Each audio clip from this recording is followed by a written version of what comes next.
नमस्ते दोस्तों, आप लोगों का स्वागत है मेरे चैनल स्कैरी स्टोरीज पर। मैं आप लोगों के लिए ड्रामे कहानियाँ लेकर आई हूँ। अगर आप लोग को मेरी कहानी अच्छी लगे तो मेरे चैनल को सब्सक्राइब करें और बेल बटन को ऑल पर कर दें।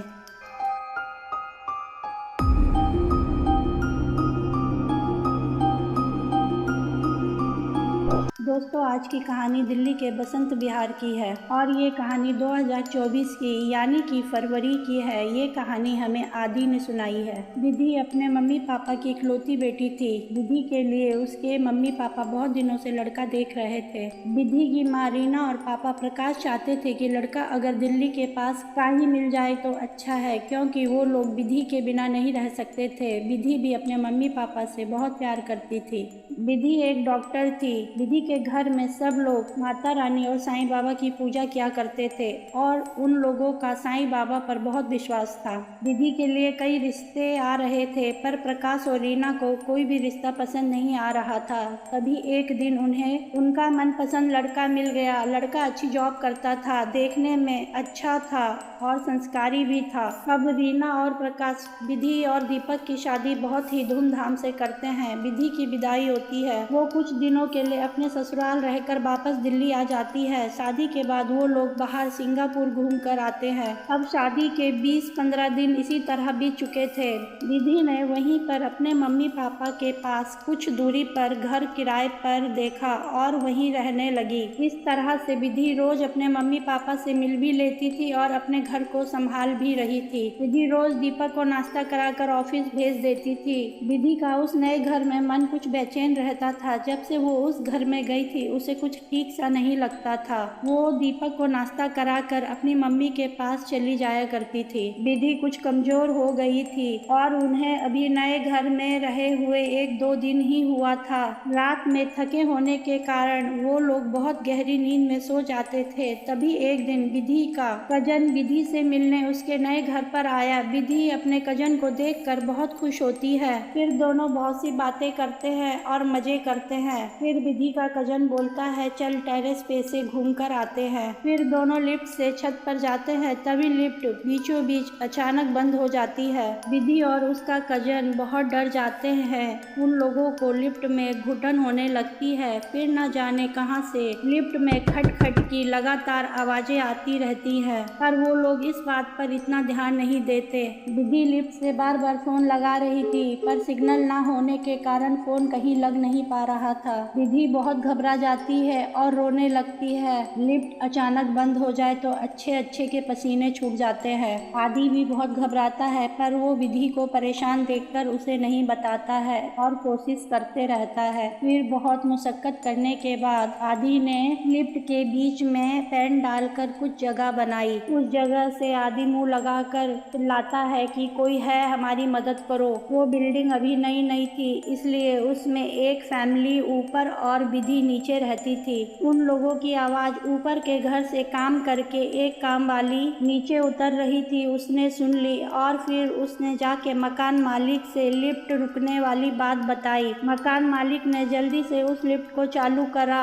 और फिर विधि और आदि को लिफ्ट से बाहर निकाला। आदि मकान मालिक पर थोड़ा गुस्सा हुआ, पर मकान मालिक बोलता है कि मैं तो इसी लिफ्ट से ऊपर नीचे जा कर के मकान के मेंटेनेंस का काम करता हूँ। फिर विधि और आदि नीचे सीढ़ियों से उतरकर विधि अपनी मम्मी के पास जाती है और सारी बातें बताती है। रीना भी कुछ परेशान होती है, फिर भगवान का शुक्रिया करती है कि चलो सब ठीक है। अब आदि अपने घर चला जाता है और लिफ्ट वाली बात सब भूल जाते हैं। फिर 1-2 दिन बाद विधि और दीपक सो रहे थे, तभी उन्हें लगा कि किसी ने खिड़की को थपथपाया। विधि की आंख खुलती है, लगातार कोई खिड़की थपथपा रहा था। विधि घबरा कर दीपक को उठाती है। वैसे दीपक की भी आंख खुल जाती है। वो लोग अभी कुछ समझ पाते, तभी उन्हें दूसरे कमरे से कुछ गिरने की तेजी से आवाज आती है। विधि के मुंह से चीख निकल जाती है। वो दीपक का हाथ पकड़ लेती है। फिर कुछ देर बाद फिर से कुछ लोहे के पाइप जैसी गिरने की आवाज आती है। दीपक और विधि दोनों बहुत डर जाते हैं। फिर दीपक बोलता है, मैं देख कर आता हूँ। पर विधि दीपक को अकेले नहीं जाने दे रही थी। वो भी दीपक का हाथ पकड़ के डरी डरी सी जा रही थी। वहाँ कमरे में जाने के बाद कोई नहीं दिखा तो दीपक बाहर बालकोनी का दरवाजा खोल कर जाने को बोला, तो विधि ने बोला, इतनी रात को बाहर मत जाओ, कहीं कोई चोर न हो।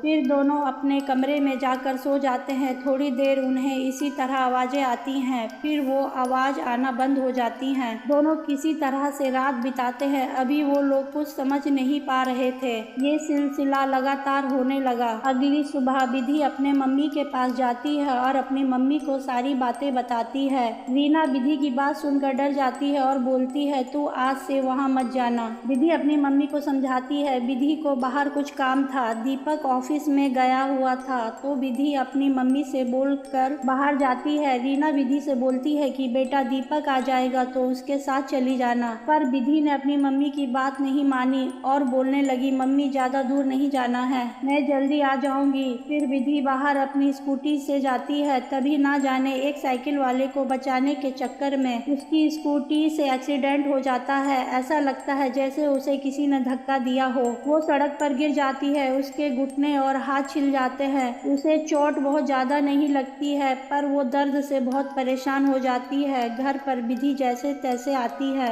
रीना विधि को इस हालत में देखकर रोने लग जाती है और बोलती है कि मैंने बाहर जाने से मना किया था, पर मेरी एक बात नहीं मानी। तो विधि अपनी मम्मी से बोलती है कि पता नहीं मम्मी, मैं बाहर कैसे चली गई, ऐसा लगा कि कोई मुझे जबरदस्ती बाहर ले जाना चाह रहा था, और तो और मेरी स्कूटी को भी किसी ने ऐसा लगा कि धक्का दिया है। विधि की ऐसी बातें सुनकर घर में सभी लोग बहुत परेशान हो जाते हैं और चिंता करने लगते हैं। फिर दीपक और विधि अपने घर में सोने जाने लगे तो रीना बोली कि यहीं सो जाओ। तो दीपक और विधि ने बोला, मम्मी हम 1-2 दिन में सारी जरूरत के सामान यहाँ ले आएंगे, फिर सो जाएंगे। वैसे तो विधि और दीपक को नए घर में जाने का मन नहीं था, पर जरूरत का सारा सामान वही था। रात को फिर उसी तरह से आवाजें आ रही थी और वो लोग रात को डर डर के बिता रहे थे। दीपक विधि से बोलता है कि अगर चोर है तो वो एक दिन आएगा, या पड़ोसी अपने घर में खटपट करेगा तो एक दिन करेगा, ये तो रोज ऐसी आवाजें आ रही हैं। अभी दोनों बातें कर ही रहे थे, तभी अचानक से फिर से कोई खिड़की को बहुत तेजी से थपथपाता है। वो लगातार खिड़की थपथपा रहा था। विधि बहुत डर जाती है और दीपक को पकड़ लेती है। दीपक भी अब डरने लगा था। विधि पलंग पर जैसे ही पीछे की ओर बैठती है, वैसे ही विधि की पलंग के कोने में लगकर उंगली कट जाती है और बहुत सा खून निकलने लगता है। पलंग के कोने में इतनी चोट लगनी नहीं चाहिए थी, पर कैसे लग गई। विधि दर्द से करहा रही थी, खून बहुत ज्यादा बह रहा था। दीपक को कुछ समझ नहीं आ रहा था कि इतनी रात को क्या करे। वो लोग अपने मम्मी पापा को भी इतनी रात को परेशान नहीं करना चाह रहे थे। फिर दीपक भगवान का नाम लेकर विधि को डॉक्टर के पास ले गया। डॉक्टर ने पूछा कि ये इतनी चोट कैसे लगी, और उंगली पर ये तो बहुत गहरा कट गया है। डॉक्टर बोलता है उंगली में टाके लगाने पड़ेंगे, अब कोई और चारा ना था। विधि की उंगली में टाका लगता है। डॉक्टर दवा देता है। दीपक दवा लेकर फिर घर पहुंचता है। उस समय सुबह के 4 बज चुके थे। दीपक विधि को बहुत मुश्किल से सुलाकर खुद भी सो जाता है। फिर विधि 10 बजे अपनी मम्मी के पास दीपक के साथ जाती है। रीना विधि के हाथ में पट्टी बंधा देखकर घबरा जाती है। फिर विधि और दीपक सारी बातें रीना और प्रकाश को बताते हैं। रीना बोलती है कि अब तुम लोग वहाँ नहीं जाओगे और कोई बहाना नहीं चलेगा। जो जरूरत का सामान है वो आज दिन में ही ले आना। विधि काम वाली के साथ जा रही थी तो दीपक भी बोलता है मैं भी चलता हूँ।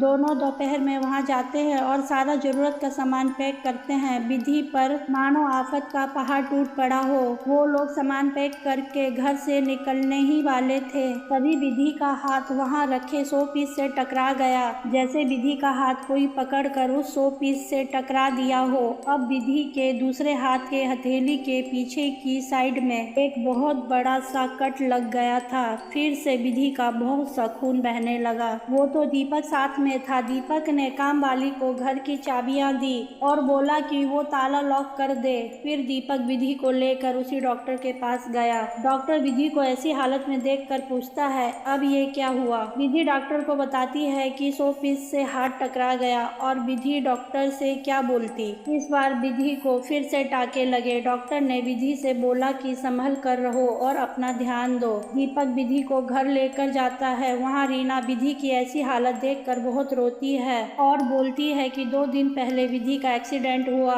कल एक हाथ में चोट लगी और आज दूसरे हाथ में। फिर दीपक माँ को समझाता है। फिर रीना अपने घर के करके बाबा से बात करती है और सारी बातें बताती है। बाबा अपनी आंखें बंद करके कुछ देर बाद बोलते हैं कि वो घर बच्चों के लिए ठीक नहीं है। उस घर में एक प्रेत का साया है। उस घर में एक आदमी ने फांसी लगा ली थी। वो उसी घर में भटकता है और वो नहीं चाहता कि कोई और उसके सिवा उस घर में कोई और रहे। उसने उन्हें डराने की बहुत कोशिश की। दीपक मजबूत था, इसलिए वो दीपक को परेशान नहीं कर पाया। पर विधि कमजोर थी, वो इतनी स्ट्रांग नहीं थी, इसलिए वो विधि को परेशान कर रहा था। बाकी कुछ लोगों की नज़र जो कि ठीक नहीं थी वो भी लगी है। अब विधि को उस घर पर जाने मत देना। रीना बाबा से बोलती है कि बाबा उस घर का मालिक, पर अपना घर होते हुए भी वो किराए के घर पर रहता है। तो बाबा बोलते हैं बेटा उस प्रेत ने उन्हें भी नहीं रहने दिया होगा।